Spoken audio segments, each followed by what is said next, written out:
بتبدا احداث فيلمنا النهارده مع بنت اسمها ايفلين، بنشوفها وهي بتعمل شويه شغل في الاساس. واضح انها لسه ناقله هي وعيلتها في بيت جديد من قريب، بيكونوا مقررين انهم يبداوا عمل تجاري هناك. من الواضح كده ان ايفلين ماهره جدا في النجاره. بنشوفها وهي بترتب المنحوتات بتاعتها على الرفوف اللي صنعتها بلطف وبلمسه سحريه من ايديها. وبعد ما بتخلص بتجيلها رساله من جوزها ريد بيطلب منها انها تروح له على المدرسه علشان تاخد ابنها كين. وهنا بنعرف ان ريد بيشتغل في نفس المدرسه دي كمشرف بناء. بعدها بشويه بنشوف ايفلين وصلت المدرسه وبتسلم على جوزها، وساعتها بتقابل مديره المدرسه السيده راي وبتشكرها على قبول ابنها في المدرسه للدراسه. بترد عليها السيده راي وبتعرفها ان من واجبها توفير تعليم جيد. كمان بتعرفها ان كين مش عارف يتكيف مع البيئه الجديده، لكن متاكده انه هيقدر في الاخر انه يعمل صداقات كتيره مع اصحابه وهيكون كويس. بعدها ايفلين بتروح على ابنها كين اللي بيكون قاعد في ركن لوحده في حديقه المدرسه، وبتديله لعبه جديده علشان تفرحه. بعدها بيمشوا من المدرسه وهم في طريقهم للبيت ايفلين بتسال ابنها عن يومه على امل انها تلاقي اجابه حلوه. كين بيعبر عن احباطه في المدرسه وبيعرفها انه بيكره كل حاجه فيها، وان كمان كل التلاميذ هناك بيتنمروا عليه. مش بس كده، ده كمان المدرسين بيشتموه دايما. بعدها طلب منها انه عايز يغير المدرسه دي، لكن ايفلين قالت له ان ده مش ممكن يحصل ابدا، ده لانها افضل مدرسه في المدينه.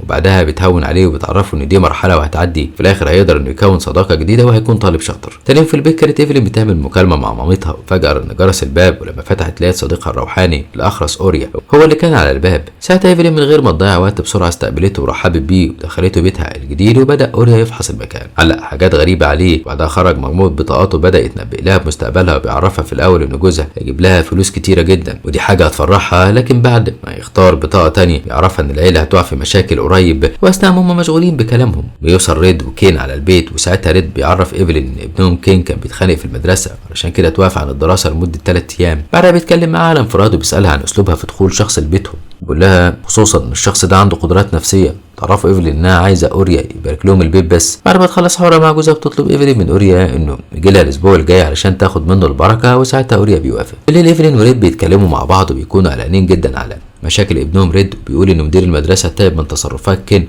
ولو ما بطلش مشاكل هيطردوا منها نهائي. وبعدها بيدخلوا هما الاثنين على اوضه كين، بيعرفوا ان توقف عن الدراسه لمده، من خلال الوقت ده مش هتفرج على التلفزيون ولا هيلعب بالالعاب. وكمان عرفوا ان لو اتخانق مره تانية في المدرسه هيتوقف عن الدراسه سنه كامله. مجرد ما كين بيسمع كلامهم بيحزن جدا، لكن فجاه بتتغير تعبير وشه بمجرد ما بتقول له ايفلين انهم خارجين يتمشوا في الغابه تاني يوم الصبح. بيصحى كين من بدري وبيلبس هدومه وبيجهز بسرعه، بيروح يصحي باباه ومامته.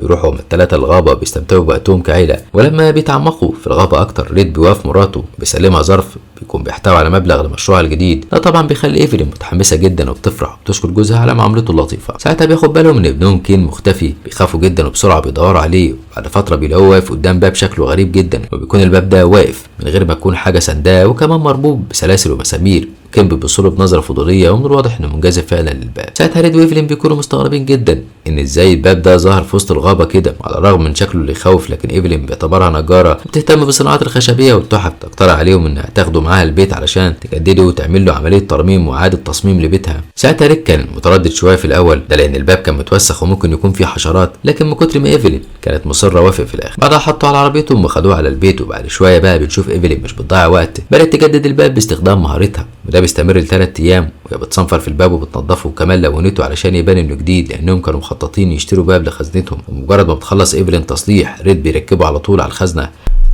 فجاه بالليل بقى الباب ابتدى يفتح براحته، وده معناه ان في طاقه غامضه دخلت البيت. تاني يوم الصبح ايفلين بتكتشف في المطبخ ان الاكل نصه متاكل، وفكرت ان كين هو اللي اكله، لكن لما سالته انكر ده. بعد شويه ايفلين بتطلع من الخزنه جاكيت وبتلبسه وبتروح على السوق علشان تتسوق كالعاده. لكن وهي راجعه البيت حصلت حاجه غريبه جدا، بتلاقي دود في جيب الجاكيت، ده بيخليها تتصدم وبتموت من الخوف، وبسرعه بترمي الجاكيت بعيد. ولما بترجع على البيت بتحكي ريد على اللي حصل، وبتكون شاكه ان ابنها هو اللي عمل كده. لكن ريد بيقول لها ان ممكن يكون ابنهم عمل كده من باب الهزار معاها، وبيوعدها انه يتكلم معاها. بعدها ايفلين بتروح على المطبخ علشان تجيب حاجه، لكن بتلاحظ ان في بنت واقفه هناك وبتموت من الرعب. بسرعه بتشتغل الانوار كلها، وبتتضح ان ابنها اللي بيعرفهم انه مش عارف ينام، وان كل ما ينام بيجيله كوابيس بيتهيأله ان في وحش بيطارده. بابا ومامته اكدوا عليه ان مفيش وحوش ولا حاجه، وحطه في السرير ومامته غنت له لغايه ما نام. وهي خارجه من الاوضه بتشوف ايد خارجه من الخزنه بشكل يصدم، تكون بتحاول انها تمسك ايفلين، لكن ايفلين مش بتاخد بالها منها وبتقفل الباب بتاع الخزنه فجاه. ثاني يوم الصبح اوريا جالهم على البيت، وساعتها بيحس ان في حاجه غلط بتحصل. بيعرف ايفلين ان في روح شريره دخلت البيت وان لازم يطهروه بسرعه. بعدها فعلا بيبدا يغرق البيت كله بالملح والدخان. مجرد ما بيشوف الباب الاحمر بيسال ايفلين جابته منين. ايفلين بتعرف انها لقيته في الغابه وجابته معاهم على البيت علشان تجدده. ولما اوريا بيسمع الكلام ده بيقلق جدا، وبيأكد لها ان الباب ده بيحتوي على طاقه سلبيه ولازم يشيلوه حالا. فعلا اثناء ما كانوا مشغولين بتنظيف البيت من الطاقه دي فجاه بدات الانوار تطفي لوحدها، وده معناه ان الشر بدا يسيطر. بدا اوريا بيمشي وقلقان، لكن قبل ما يمشي بيعرف ايفلين انها تاخد بالها من الحاجات اللي بتجيبها على البيت، وبناء على اصرار ايفلين حاول ريد انه يشيل الباب، لكن المسامير ما كانتش عايزه تنفك من مكانها. وبعدها بياكد لها ايفلين ان في عطله نهايه الاسبوع هيتخلص منه اول ما يكون عنده وقت. تاني يوم ايفلين بتروح على مكتبه المدينه وبتسال امين المكتبه عن احداث غريبه حصلت في المدينه. بتعرفها امينه المكتبه ان في بعض الالغاز اللي محدش قدر يحلها واللي بتكون بخصوص الاطفال الكتيره المفقوده، ولان ايفلين فضوليه بتقرا مقال عن الاطفال المفقودين، وبتكتشف ان اخر حاله حصلت من 20 سنه. اكتشفت كمان اسم اخر بنت مفقوده واللي بيكون اسمها ماجي برادفورد، وان قصه الاختفاء وقفت بعد اختفائها. بعدها بالليل ايفلين بتعرف جوزها عن اكتشافها، لكن ريد بيحاول يطمنها، بيعرفها ان مفيش حاجه حصلت تخليها قلقانه كده، وكمان بيعتقد انها متاثره باوريا الغريب ده، وبيطلب منها انها تلاقي هوايه تانية غير ده. تاني يوم الصبح اول ما بيصحى بيتصدم لما بيكتشف ان اللون اللي موجود على الباب اتقشر، وده لان ايفلين ملوناه من كام يوم بس، مع ذلك اتقشر من غير اي سبب، وده بيخلي ريد اخيرا يكتشف ان في حاجه غلط في الباب ده. ولما بتكون ايفلين لوحدها في البيت ومشغوله بشغل البيت بيظهر شبح بنت صغيره بتتحرك في البيت بحريه، لكن ايفلين في الاول مش بتاخد بالها من وجود البنت الغامضه. لكن لما بتدخل البنت دي على الخزنه تحس بيها ايفلين، وبتروح على الخزنه علشان تشوف ايه الصوت ده. بتبدا تفتح الباب بحذر، لكن للاسف مش بتلاقي حاجه جواها. ولما ايفلين بتكون بتنفذ بسرعه كبيره بتجيلها رساله من ريد وبيطلب منها انها تيجي بسرعه. المدرسه المديره بتعرف ايفلين وريد ان ابنهم كين اتخانق تاني، وان دلوقتي ما عندهاش حل غير انها تطرده من المدرسه، وده بيخلي ايفلين في حاله من الاضطراب، وانا بتعرف ان في حاجه غلط بتحصل مع كين. بالليل بيكون ايفلين وريد قاعدين مع بعض بيتناقشوا في قصه اضطراب ابنهم، تيجي على بال ريد فكره طرح ان ياخد كين معاه على الشغل علشان يتمكن من تعليم العمل الجماعي والثقه. تاني يوم الصبح فعلا ريد وكين بيروحوا على الشغل مع بعض، وبيسيبوا ايفلين وحدها في البيت.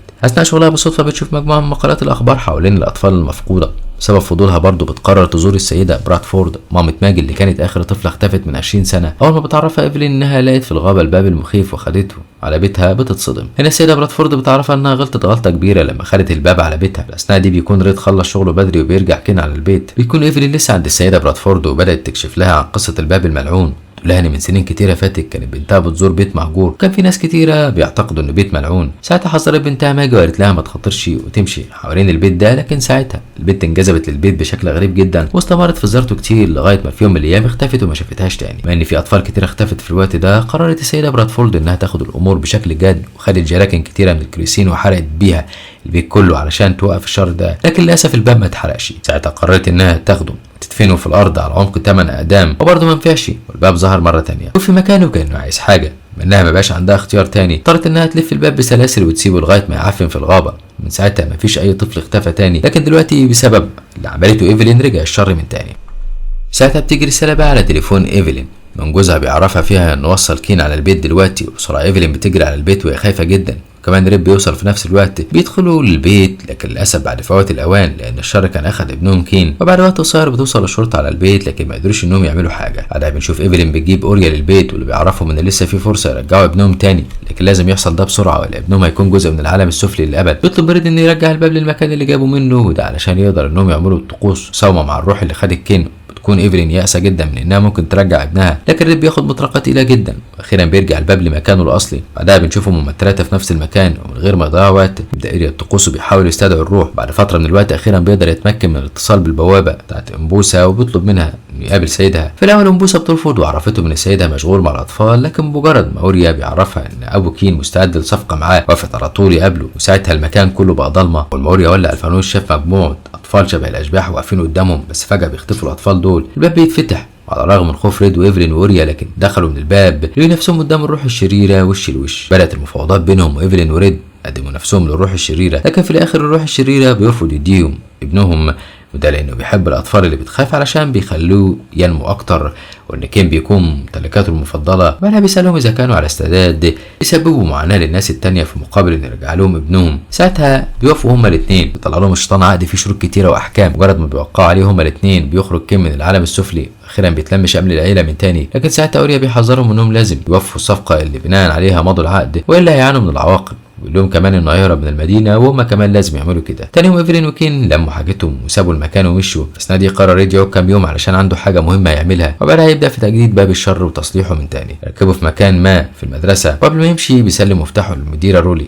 كده بيكون حط الباب في المدرسه بحيث ان الشيطان يقدر يخطف اطفال كتير منهم، وبيتضح ان دي بتكون الصفقه اللي كان لازم هو ومراته يعملوها للشيطان مقابل خروج ابنهم. وكده تخلص احداثنا النهارده. لو عجبتكم ما تنسوش الدعم باللايك والشير للفيديو والاشتراك في القناه وتفعيل الجرس عشان يوصلكم اشعار الحلقه الجديده.